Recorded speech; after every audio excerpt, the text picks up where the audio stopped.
Hello दोस्तों, GK गुरु education पर आप सभी का स्वागत है। तो आज के क्लास में डिस्कस करेंगे 10 नवंबर का करंट अफेयर्स। करंट अफेयर के अलावा जितने भी इंपॉर्टेंट पॉइंट्स होंगे सारे को डिस्कस करेंगे। देखिए दोस्तों, आज के सेशन में काफ़ी इंपॉर्टेंट प्रश्न बने हैं, इसलिए एक भी क्वेश्चन मिस नहीं करिएगा। और इसी तरीके से रोज रात में 12 बजे सबसे पहले करंट अफेयर देखने के लिए चैनल को सब्सक्राइब कर लीजिए और वीडियो पसंद आता है तो लाइक और शेयर जरूर करना। साथ साथ में पीडीएफ भी डाउनलोड कर सकते हैं। रिवीजन करने के लिए पीडीएफ का लिंक नीचे डिस्क्रिप्शन में दे दिया हूं, वहां से आप डाउनलोड कर सकते हैं। तो चलिए स्टार्ट करते हैं। आज का पहला क्वेश्चन है, भारत के 50वें मुख्य न्यायाधीश कौन बने हैं? तो देखिए दोस्तों, भारत के 50वें नंबर के मुख्य न्यायाधीश यानी चीफ जस्टिस ऑफ इंडिया बने हैं justice D Y. Chandrachud. Option C right answer है। तो इन्हें सुप्रीम कोर्ट का मुख्य न्यायाधीश बोलिए, या भारत का उच्चतम न्यायालय का मुख्य न्यायाधीश बोलिए, या फिर इन्हें भारत का मुख्य न्यायाधीश बोलिए, बात एक ही हुआ। ठीक है, तो ये भारत के 50वें नंबर के मुख्य न्यायाधीश बन गए हैं जस्टिस डी.वाई. चंद्रचूड़। इन्होंने कब शपथ ली? 9 नवंबर 2022 को। इनको शपथ किसने दिलाया? भारत के राष्ट्रपति ने। वर्तमान में भारत के राष्ट्रपति हैं द्रौपदी मुर्मू। उन्होंने डी.वाई. चंद्रचूड़ को भारत के 50वें मुख्य न्यायाधीश के रूप में शपथ दिलाई है। ठीक है, इनका पूरा नाम याद रखिएगा। डी.वाई. चंद्रचूड़ का पूरा नाम है धनंजय यशवंत चंद्रचूड़। इनका जन्म हुआ था मुंबई में। इनसे पहले यू ललित भारत के 49वें नंबर के मुख्य न्यायाधीश थे, अगस्त से लेकर नवंबर तक। इनका कार्यकाल था अगस्त से लेकर नवंबर तक। ठीक है, चलिए अगला क्वेश्चन। कौन सा राज्य सरकारी नौकरी के लिए निजी सेक्टर के अनुभव को अनिवार्य करने वाला पहला राज्य बन गया है? तो देखिए, ये है गोवा। गोवा की सरकार ने हाल ही में एक अनोखा फैसला लिया है, यानी राज्य में अगर कोई भी सरकारी नौकरी लेना चाहता है तो उससे पहले उसे प्राइवेट सेक्टर में जॉब करना होगा, उसका अनुभव लेना होगा, तभी उसे राज्य में सरकारी नौकरी मिलेगी। ठीक है, तो इस तरह का कदम उठाने वाला गोवा जो है यह भारत का पहला राज्य बन गया है। गोवा की बात करें तो इसके राजधानी है पणजी। यहाँ के वर्तमान में चीफ मिनिस्टर हैं प्रमोद सावंत। यहाँ के राज्यपाल हैं पी.एस. श्रीधरन पिल्लई। 9 नवंबर को हर साल राष्ट्रीय कानूनी सेवा दिवस मनाया जाता है। इसे पहली बार किस वर्ष मनाया गया था? तो देखिए दोस्तों, राष्ट्रीय विधि सेवा दिवस या फिर राष्ट्रीय कानूनी सेवा दिवस ये हर साल 9 नवंबर को मनाया जाता है। इसे पहली बार मनाया गया था 1995 में, क्योंकि इसी दिन 1995 को Indian national legal service authority act पारित किया गया था। कब ये एक्ट पारित किया गया था? 1995 में, 9 नवंबर 1995 को। इसलिए हर साल 9 नवंबर को राष्ट्रीय कानूनी सेवा दिवस मनाया जाता है। और ध्यान रखिएगा, राष्ट्रीय कानूनी सेवा प्राधिकरण इसका गठन किया गया था 5 दिसंबर 1995 को। ध्यान रखिए। नेक्स्ट, 15वीं एशियन एयर गन चैंपियनशिप 2022 कहाँ पर शुरू हुई है? तो एशियन एयर गन चैंपियनशिप का 15वां संस्करण आयोजित किया जा रहा है दक्षिण कोरिया के दाएगू में। ऑप्शन ए सही उत्तर है। दक्षिण कोरिया की बात करें तो इसकी कैपिटल है सियोल, और सियोल में ही सैमसंग का मुख्यालय है, याद रखिएगा। दक्षिण कोरिया के वर्तमान में राष्ट्रपति हैं यून सुक येवोल। प्रधानमंत्री हैं हान डुक सू। यहाँ की करेंसी है साउथ कोरियन वोन। जो नॉर्थ कोरिया है उसकी भी करेंसी का नाम है नॉर्थ कोरियन वोन। उत्तर प्रदेश सरकार ने मथुरा वृंदावन को कब तक कार्बन न्यूट्रल टूरिस्ट डेस्टिनेशन बनाने की घोषणा की है? तो देखिए दोस्तों, हाल ही में उत्तर प्रदेश की सरकार ने मथुरा वृंदावन को कार्बन न्यूट्रल बनाने की घोषणा की है। किस वर्ष तक? 2041 तक। Option B right answer. अब यहाँ पे एक और इम्पोर्टेंट पॉइंट्स याद रखिएगा। भारत सरकार ने 2070 तक भारत को पूर्ण रूप से कार्बन न्यूट्रल बनाने का लक्ष्य निर्धारित किया है। कब तक? 2070 तक। पहले ये 2050 टारगेट था, लेकिन अब इसे बढ़ाकर 2070 कर दिया गया है। उत्तर प्रदेश की बात करें तो इसकी कैपिटल है लखनऊ। यहाँ के मुख्यमंत्री हैं योगी आदित्यनाथ, राज्यपाल हैं Anandiben Patel. Sports brand Skechers India ने किसे अपना ब्रांड एम्बेसडर नियुक्त किया है? तो स्केचर्स जो है ये एक अमेरिका की स्पोर्ट्स ब्रांड है, लेकिन इसके भारतीय संस्करण के लिए हाल ही में ब्रांड एम्बेसडर बनी है अभिनेत्री Kriti Sanon. Option C right answer. Skechers का मुख्यालय, जो वैश्विक मुख्यालय है इसका, कैलिफोर्निया में है, अमेरिका के कैलिफोर्निया में। कैलिफोर्निया में ही गूगल का भी मुख्यालय है। हाल ही में किस संस्थान ने समुद्री क्षेत्र में स्टार्टअप का समर्थन करने के लिए कोचीन शिपयार्ड लिमिटेड के साथ एक समझौते ज्ञापन पर हस्ताक्षर किए हैं? तो देखिए दोस्तों, ये है आईआईटी मद्रास। तो हाल ही में आईआईटी मद्रास ने समुद्री क्षेत्र में स्टार्टअप का समर्थन करने के लिए कोचीन शिपयार्ड लिमिटेड के साथ एक एमओयू पर हस्ताक्षर किया है। तो ऑप्शन डी सही उत्तर है। कोचीन शिपयार्ड लिमिटेड जो है ये भारत का एक मशहूर शिप बनाने वाली कंपनी है। इसका गठन हुआ था 29 अप्रैल 1972 को। वर्तमान में इसके चेयरमैन और मैनेजिंग डायरेक्टर हैं मधु एस नायर। और कोचीन शिपयार्ड लिमिटेड कहाँ पर है? केरल के कोच्चि में है। चालू वित्त वर्ष की पहली छमाही में सबसे बड़ा कर राजस्व संग्रह वाला राज्य कौन बना है? तो देखिए, चालू वित्त वर्ष, जो चालू वित्त वर्ष है, इसे कहा जाएगा 1 अप्रैल 2022 से लेकर 31 मार्च 2023। ठीक है, इसे चालू वित्त वर्ष कहा जाएगा। तो चालू वित्त वर्ष के पहली छमाही कौन सी होगी?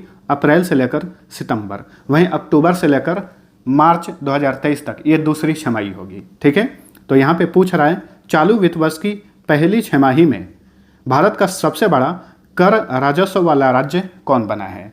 तो ये है महाराष्ट्र।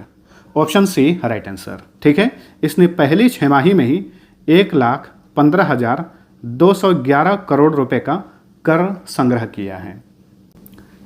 महाराष्ट्र की बात करें तो इसकी राजधानी है मुंबई। 2 राजधानियां हैं इसकी, ग्रीष्मकालीन राजधानी मुंबई है और शीतकालीन राजधानी नागपुर है। महाराष्ट्र के मुख्यमंत्री हैं एकनाथ शिंदे और यहाँ के राज्यपाल हैं भगत सिंह कोश्यारी। कौन सा देश वित्त वर्ष 2022 की पहली छमाही में भारत के पेट्रोलियम उत्पाद निर्यात के लिए शीर्ष गंतव्य बना है? यानी देखिए, वित्त वर्ष 2022 की पहली छमाही में भारत ने किस देश को सबसे अधिक पेट्रोलियम उत्पाद का निर्यात किया? ये क्वेश्चन पूछ रहा है। तो ये है नीदरलैंड, जो कि यूरोपियन कंट्री है। Option D right answer. Netherlands की बात करें तो राजधानी है एम्स्टर्डम। यहाँ के सम्राट हैं विलियम एलेक्जेंडर। प्रधानमंत्री हैं मार्क रूटे। यहाँ की संसद का नाम है स्टेट्स जनरल और 2 करेंसी चलती है, यूरो और अमेरिकन डॉलर। किस देश ने उपग्रह ले जाने वाला नया रॉकेट घेम 100 लॉन्च किया है? तो देखिए दोस्तों, घेम 100 ये ईरान का एक नया रॉकेट है जिसे हाल ही में ईरान ने लॉन्च किया है। ऑप्शन ए सही उत्तर है। ईरान की कैपिटल है तेहरान। यहाँ के सुप्रीम लीडर हैं अली खामेनेई। यहाँ के राष्ट्रपति हैं इब्राहिम रईसी। ठीक है, रईसी होगा। देखिए दोस्तों, ईरान में जो सुप्रीम लीडर होता है ये राष्ट्रपति से भी ऊंचा पद होता है इसका। ईरान की संसद का नाम है मजलिस और यहाँ की करेंसी है ईरानियन रियाल। किस भारतीय को global system of mobile communication association का उपाध्यक्ष बनाया गया है, यानी GSMA? तो ये हैं गोपाल विट्ठल। इन्हें हाल ही में GSMA का उपाध्यक्ष बनाया गया है। Option B right answer. तो GSMA का फुल फॉर्म याद रखिए, global system of mobile communication association. इसका गठन हुआ था 1995 में। मुख्यालय लंदन में है। वर्तमान में इसके चेयरमैन हैं जोस मारिया अल्वारेज पैलेट लोपेज और महानिदेशक हैं मैट ग्रैंडरिड और उपाध्यक्ष बन गए हैं कौन? गोपाल विट्ठल। किसने बाढ़ का पूर्वानुमान लगाने के लिए फ्लड हब नामक एक मंच लॉन्च किया है? तो देखिए दोस्तों, फ्लड हब नामक एक प्लेटफॉर्म लॉन्च किया है गूगल ने। किस लिए? बाढ़ का पूर्वानुमान लगाने के लिए। ऑप्शन बी सही उत्तर है। गूगल की बात करें तो गूगल की स्थापना की गई थी 4 सितंबर 1998 को। इसके संस्थापक हैं लैरी पेज और सर्गी ब्रिन। मुख्यालय कैलिफोर्निया में है। वर्तमान में गूगल के CEO हैं सुंदर पिचाई। देखिए दोस्तों, गूगल की जो पेरेंट कंपनी है उसका नाम है अल्फ़ाबेट, अल्फ़ाबेट, और अल्फ़ाबेट के भी सीईओ हैं सुंदर पिचाई। प्रसिद्ध टेनिस खिलाड़ी होल्गर रून ने किसे हराकर अपना पहला पेरिस मास्टर्स खिताब जीता है? तो पेरिस मास्टर्स जो है एक बहुत ही प्रसिद्ध टेनिस टूर्नामेंट है। तो हाल ही में पुरुष एकल वर्ग में इस टूर्नामेंट का खिताब जीते होल्गर रून, जो कि कहाँ के हैं? डेनमार्क के हैं। इन्होंने फाइनल में सर्बिया के नोवाक जोकोविच को हराया। तो ऑप्शन सी राइट आंसर है। पेरिस मास्टर्स जो है 2 वर्गों में आयोजित किया जाता है, पुरुष एकल वर्ग और पुरुष युगल वर्ग। ठीक है, तो पुरुष एकल वर्ग सबसे ज़्यादा इंपॉर्टेंट है, याद रखिए। इसके खिताब जीते हैं होल्गर रून। चलिए अगला क्वेश्चन, कौन सा राज्य बैंक दर के आधार पर एक समान सोने की कीमत पेश करने वाला पहला भारतीय राज्य बन गया है? तो देखिए दोस्तों, ये है केरल। ऑप्शन ए सही उत्तर है। केरल राज्य बैंक दर के आधार पर एक समान सोने की कीमत पेश करने वाला भारत का पहला राज्य बन गया है। केरल की राजधानी है तिरुवनंतपुरम, जिसे त्रिवेंद्रम भी कहा जाता है। यहाँ के मुख्यमंत्री हैं पिनाराई विजयन और यहाँ के राज्यपाल हैं मोहम्मद आरिफ खान। दोस्तों, डेली कम से कम समय में ज़्यादा से ज़्यादा करंट अफेयर पढ़ने के लिए हमारे चैनल को ज़रूर सब्सक्राइब करिए, और वीडियो पसंद आता है तो लाइक और शेयर जरूर करना। ये चैनल अभी छोटा है, आप मदद करेंगे तो ये चैनल बहुत जल्द जो है बड़ा हो जाएगा। मैं आप सभी के लिए ऐसे ही मेहनत करते रहूँगा।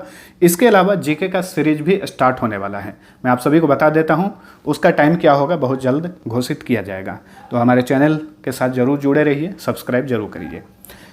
चलिए अगला क्वेश्चन है, भारत की अध्यक्षता वाली G20 2023 की थीम क्या है?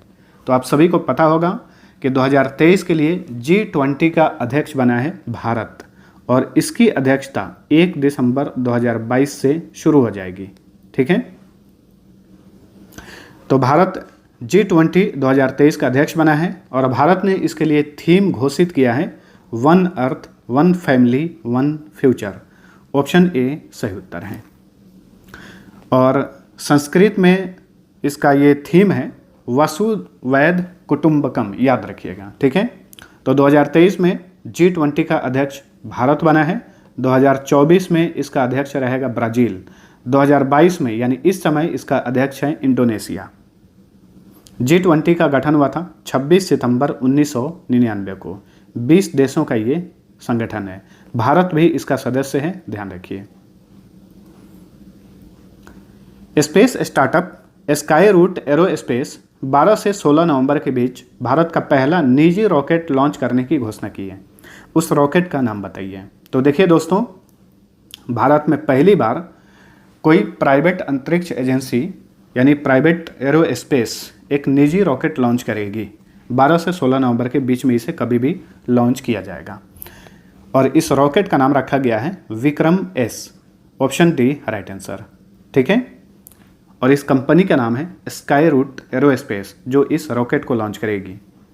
स्काई रूट एरोस्पेस की बात करें तो इसका गठन देखिए हाल ही में 3-4 साल पहले किया गया था, 12 जून 2018 को। मुख्यालय हैदराबाद में है। स्काई रूट एरोस्पेस के संस्थापक हैं पवन कुमार चंदाना और नागा भरत डाका। स्काई रूट एरोस्पेस के वर्तमान में सीईओ हैं Pavan Kumar Chandana. State of the global climate 2022 नामक रिपोर्ट किसने जारी की है? तो हाल ही में state of the global climate 2022 नामक रिपोर्ट जारी किया है विश्व मौसम विज्ञान संगठन ने, यानी World Meteorological Organization. Option D right answer. इसी रिपोर्ट में ये कहा गया है कि 1993 के बाद समुद्र के स्तर में 2 गुनी वृद्धि हो गई है। ठीक है, विश्व मौसम विज्ञान संगठन यानी वर्ल्ड मेट्रोलॉजिकल ऑर्गेनाइजेशन, इसका गठन हुआ था 23 मार्च 1950 को। मुख्यालय स्विट्जरलैंड के जिनेवा में है। वर्तमान में WMO के अध्यक्ष हैं गेरहार्ड एड्रियन और इसके महासचिव हैं पेटेरी तालस। प्रत्येक वर्ष बाल यौन शोषण की रोकथाम के लिए विश्व दिवस कब मनाया जाएगा? तो देखिए दोस्तों, बाल यौन शोषण की रोकथाम के लिए विश्व दिवस की शुरुआत इसी साल की जा रही है। अब हर साल इसे 18 नवंबर को मनाया जाएगा। ठीक है, इस दिवस को मनाने के लिए सिएरा लियोन, जो कि एक अफ्रीकी देश है, सिएरा लियोन और नाइजीरिया, इन दोनों देशों ने इस दिवस को मनाने के लिए यूनाइटेड नेशन जनरल असेंबली में एक प्रस्ताव पेश किया था और ये प्रस्ताव पास हो गया है। यानी अब हर साल 18 नवंबर को बाल यौन शोषण की रोकथाम के लिए विश्व दिवस मनाया जाएगा। ऑप्शन ए सही उत्तर है। इस साल जो ये दिवस मनाया जाएगा, इस दिवस का ये पहला संस्करण होगा। American society of tropical medicine and hygiene fellow पुरस्कार और बेली के एशफोर्ड मेडल से सम्मानित होने वाले पहले भारतीय कौन बने हैं? Very very very important question है ये, इसे याद रखिए।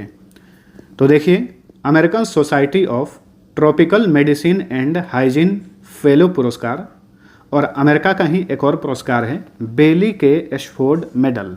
तो इन दोनों पुरस्कारों से सम्मानित होने वाले पहले भारतीय बन गए हैं। इनका नाम है डॉक्टर सुभाष बाबू। ऑप्शन बी राइट आंसर, जो कि भारत के एक मशहूर चिकित्सक और वैज्ञानिक हैं, डॉक्टर सुभाष बाबू। हाल ही में भारतीय मातृभाषा सर्वेक्षण यानी mother tongue survey of India किस मंत्रालय द्वारा आयोजित किया गया? तो हाल ही में भारतीय मातृभाषा सर्वेक्षण आयोजित किया गया केंद्रीय गृह मंत्रालय द्वारा। ऑप्शन सी सही उत्तर है। केंद्रीय गृह मंत्री कौन है? वर्तमान में केंद्रीय गृह मंत्री हैं अमित शाह। इनके पास एक और मंत्रालय है, केंद्रीय सहकारिता मंत्रालय। तो दोस्तों, यह था हमारा आज का करंट अफेयर। वीडियो पसंद आया है तो लाइक और शेयर जरूर करना। अब चलिए मिलते हैं अगले वीडियो में, तब तक के लिए टेक केयर।